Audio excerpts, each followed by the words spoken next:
சமயபுரம் மாரியம்மனின் 7 சகோதரிகள் யார் தெரியுமா? முதலாவது தங்கை திருச்சி மாவட்டத்தில் அமைந்திருக்கக்கூடிய சமயபுரம் முத்து மாரியம்மன்.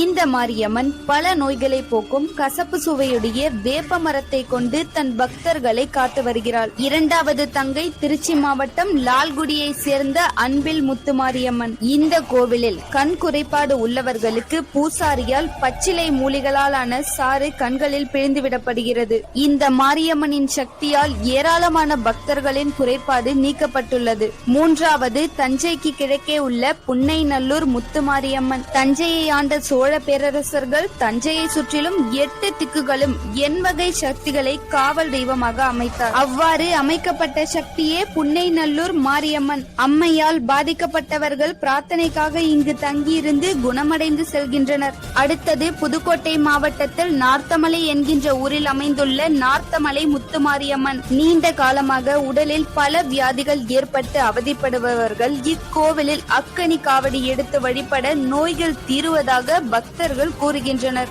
ஐந்தாவதாக புதுக்கோட்டை மாவட்டத்தில் அமைந்துள்ள தென்னலூர் முத்து மாரியம்மன். மிக எளிமையாக கூரையிலே குடிக்கொண்ட குலதெய்வம் தான் இந்த முத்து மாரியம்மன்.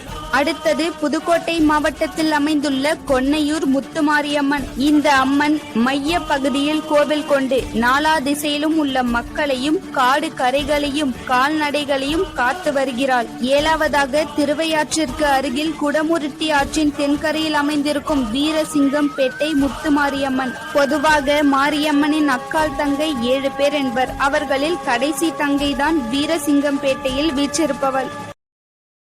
Download ShareChat.